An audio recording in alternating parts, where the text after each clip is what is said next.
선생님께서도 그 의대생 시절에 비만과 하지정맥류 등으로 좀 고생을 하셨다고 책에 나와 있더라고요. 요즘 특히 내장지방 위험성이 좀 부각이 되고 있는데, 책에서는 중성지방이 특히 위험하다고 하셨어요. 그 이유가 무엇일까요? 네, 참 중성지방 위험하죠. 이 한 부부가 같이 오셨는데요. 저녁을 똑같은 걸 드셨는데도요. 체형은 비슷하신데요.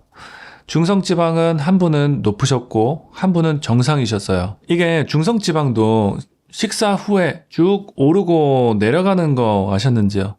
이제 2시간째 됐을 때 4시간째 가장 높고요. 그리고 6시간, 8시간쯤 되면은요. 다시 정상 수치로 돌아와야 됩니다. 그래서 나의 지질 대사, 나의 중성지방 대사까지 고려하시면 너무 좋을 텐데요. 여태 인슐린 저항성만 생각하셨는데요. 동화작용 저항성, 단백질 관리도 매우 중요하고 세 번째인 이 지질 대사까지 관리하셔야 돼요. 왜 그런지 좀 설명드리면요. 여러분들 잘 아시다시피 내장지방 이제 브라운 팻이 이제 많으면은 독성을 많이 만들어낸다.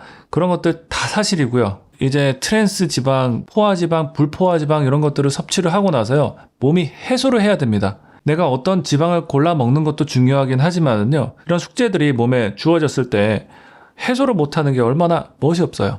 참 재밌게도 이런 지질 대사를 올리는 데는요. 운동도 아니었고요. 습관도 아니었고요. 약도 아니었고요. 장내 미생물이었습니다. 그래서 이 영상 초반부에 말씀드린 이 장내 미생물 개선 방법 참고하시면 좋겠습니다. 그 지방간을 없애고 내장지방을 태우는데 효과적인 운동은 그럼 어떤 게 있을까요? 제 환자 중에 71세 여성분인데요. 이제 간 이식을 받으셨어요.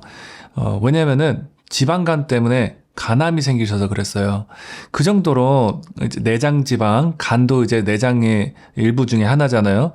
이런 지방간을 정말 저희는 우습게 보면은 안 돼요.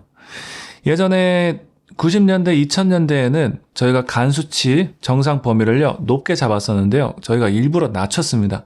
그렇기 때문에 사람들이 지방간 하는 거예요. 알아요, 이제 사람들이. 그러면서 좋아진 것이 관리가 시작됐습니다. 지방을 분해를 하는 방법, 지방을 갖다가 내 원료를 쓰게 만드는 운동을 하시는 게 가장 중요하고요. 그것은 두 가지예요. 내가 존투 트레이닝을 해서 이제 저강도 유산소 운동을 해서 자꾸 지방을 갖다 태우는 몸을 만들어 놓는 것이 중요하고요. 이것을 한 3개월 정도 해주신 다음에는요, 근력 운동을 좀 해주시면 좋아요. 근력 운동은 이제 afterburn이라는 게 있어요. 내가 근력 운동을 하면서 예를 들어서 가슴 운동을 팔굽혀펴기를 열심히 하고 나서 다음날은 막 많이 근육이 뻐근하잖아요. 그게 afterburn이에요. 내가 운동을 하고 있지 않은데도 패시브 인컴이 들어오는 것처럼 내 근육이 점점 자꾸 칼로리를 소모를 합니다. 칼로리가 안 들어오고 음식이 안 먹고 있는 상태에서는요, 자꾸 내 몸에 있는 이런 내장 지방들을 자꾸 쓰니까는요, 두 가지, 존투 트레이닝과 애프터번을 두 가지를 기억하시면 좋겠습니다. 근육 중에서 또 가장 큰 게 엉덩이 근육이라고 책에도 말씀해 주셨는데, 최근에 뭐 엉덩이 기억상실증 이런 것도 되게 유행이더라고요. 그래서 엉덩이 근육을 좀 그럼 키우는 팁이 있을까요? 네, 제 환자분들 중에 허리 수술을 받으셔야 되는 분들까지 수술을 안 받게 해드린 방법은 이제 엉덩이 근육을 키우는 거예요. 그래서 저는 허리가 안 좋다 싶으시면 예전에 제가 레지던트 이제 UCLA 다녔을 때는 그냥 진통제 처방을 하고 MRI 찍고 허리 주사 맞으세요. 안 되겠습니다. 어쩔 수 없네요. 수술합시다. 이렇게 했었는데요. 그게 아니에요. 이제 물리치료와 운동을 배우기 시작한 다음부터는요. 환자 보고 옆에 이렇게 걸터 앉으세요. 그런 다음에 일어나 보세요 하시면서 제가 엉덩이에 근육에 얼마나 힘이 잘 들어가는지 검사를 합니다. 그래서 여러분들 제가 진료실에서 가르쳐 드리는 운동 좀 가르쳐 드리면은요. 첫 번째는 의자에서 일어나는 겁니다. 이거는 흔히 의자 스쿼트라고 얘기를 하는데요. 솔직히 이거는 스쿼트보다는 조금 데드리프트와 비슷한 동작이에요. 데드리프트는 여러분들 좀 생소하실 수 있는데요. 엉덩이가 앞뒤로 움직이는 운동이고요. 스쿼트는 엉덩이가 위아래로 움직이는 운동입니다.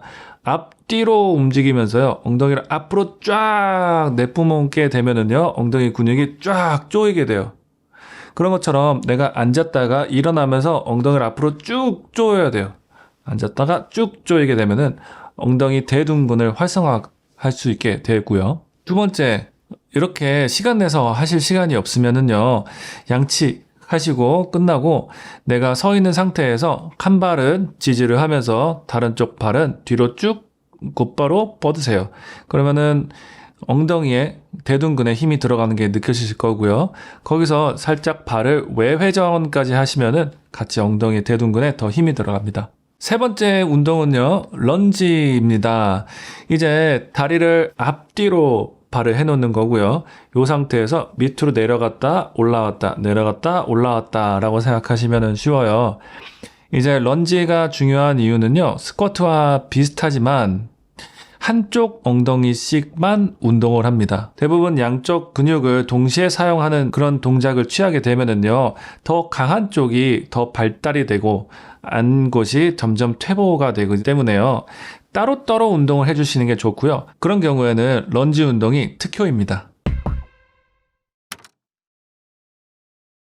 진짜 요즘 많이 하시는 게 걷기 운동 참 많이 하시더라고요. 특히 뭐 만보 걸었다, 뭐 2만보 걸었다, 요거를 이제 기준으로 삼는 경우가 많은데, 이게 효과가 있을지, 또 운동이 되는 걷기 방식이 있다면 또 어떤 게 있을지. 당연히 걷는 운동 너무 좋죠. 걷기도 좋고 달리기도 좋고 다 좋은데 여러 가지 이제 그 운동 방법 중에서 요즘에 가장 많이 핫하고 또 많은 분들한테 이렇게 권장되는 운동이 효과적인 운동이 뭐냐면 인터벌 운동입니다. 예. 그래서 그냥 천천히 오래 걷는 것보다는 천천히 걷다가 빠르게 걷다가 천천히 걷다가 빠르게 걷다를 반복하는 거죠. 그래서 주기를 빠르게 걷기 한 1분 하고 천천히 걷기 한 2분 하고 뭐 이런 식으로 해서 그걸 또 한 10번 정도 반복하면 30분이죠. 또는 5번만 반복해도 15분이죠. 그런 식으로 주기적으로 인터벌 걷기를 하는 것이 훨씬 더 효과적이다라는 얘기가 많이 나옵니다. 빨리 걷기는 어느 정도로 빨리 걸으면 되냐면 숨이 좀 차야 돼요. 숨이 좀 찰 정도로 좀 빨리 걸으면서 옆 사람이랑 대화할 때 약간 숨찬 정도. 네. 그 정도로 빨리 걷는 거고요. 네. 그러다가 1분 정도 막 빨리 걷고 나서 그 다음에 또 천천히 좀 걷다가 또 빨리 걷다가 네. 이런 것들을 꾸준하게 하는 인터벌 운동이 가장 요즘 효과적이라고 많이 알려져 있고요. 물론 어떤 운동이든지 효과가 없는 건 없습니다. 네. 만보 걷기 이것 대신에 그냥 나는 만보 걷겠다. 그렇다고 무슨 나쁘다는 건 아니지만 그래도 이런 식으로 효과적인 운동을 하신다면 더 짧은 시간 안에도 다이어트에도 도움이 되고요. 여러 가지 도움이 되기 때문에 이런 것도 한번 해보시면 좋을 것 같습니다. 러닝보다는 걷기가 지방을 태우는 데 더 좋다, 뭐 이런 얘기도 있더라고요. 거기서 나온 걷기도 만보 걷기, 느린 걷기가 아니었고요. 빠른 걷기입니다. 물론 러닝에도 지방이 잘 타는데 빨리 걷는 것만으로 해도 충분하게 지방을 잘 태워준다. 네, 그런 얘기가 나왔죠. 거기에 대한 연구는 사실 또 다른 연구도 좀 있어가지고 좀 혼란이 있지만 그래도 빨리 걷기만 해도 충분히 효과적이라는 생각을 가지셨으면 좋겠다. 그래서 꼭 내가 뛰지 않아도 그리고 또 뛰는 것이 또 관절에 조금 무리가 갈 수 있기 때문에 특히나 젊은 사람들은 괜찮은데 40대 50대 넘어갈 때는 너무 달리기에 집착하지 않으시는 게 좋겠다. 네, 빨리 걷기만으로 해도 충분히 지방을 태우는 데 도움이 된다 생각하시면 좋을 것 같습니다. 최근에 러닝 열풍이 일고 있는데요. 어떤 선생님들 주장에 따르면 뇌 건강에 유산소 운동이 되게 좋다는 얘기가 있더라고요. 거의 뇌 운동이다, 이렇게 말하기도 하는데, 선생님 어떻게 보시는지 궁금합니다. 적극 동의하지만 저는 뛰기가 힘들더라고요. 그 근거가 여러 가지 있습니다. 그 관련해서. 첫 번째, 신경 가소성 증가, 뇌유래 신경 영양인자 BDNF 분비가 증가되기 때문에 기억과 학습을 담당하는 해마 부위의 신경세포 생성을 촉진시키고 뇌 가소성을 높이는 것이 바로 러닝입니다. 다음으로는 뇌 혈류량이 증가됩니다. 달리기와 같은 중강도 이상 유산소 운동은 뇌로 가는 혈류량을 크게 증가시키기 때문에 뇌세포에 산소와 영양 공급을 원활하게 합니다. 다음으로는 인지기능 및 기억력 향상입니다. 유산소 운동을 하게 되면 집중력, 기억력 정보 처리 속도 등 인지 기능의 개선을 도와서 치매 예방 및 인지력 저하 방지에 아주 효과적입니다. 마지막으로 스트레스와 우울감을 감소시킵니다. 규칙적으로 달리기를 하면 세로토닌, 도파민 등 기분을 좋게 하는 신경 전달 물질의 분비가 촉진되기 때문에 우울과 불안을 감소시킵니다. 자, 그런데 보통 유산소 운동이라고 하면 걷기를 많이 얘기하시잖아요. 그런데 걷기보다는 숨이 차는 달리기가 확실히 더 좋습니다. 왜냐면요, 강도가 높은 운동일수록 더 많은 BDNF가 분비되기 때문에, 그리고 또 뇌로 가는 혈류량도 더 급격히 증가되기 때문에 뇌 건강 증진 효과가 극대화됩니다. 결론적으로 달리기와 같은 유산소 운동은 뇌 건강을 위한 매우 효과적인 습관이고요. 걷기보다는 숨이 차는 수준의 달리기가 더 큰 효과를 발휘하게 됩니다.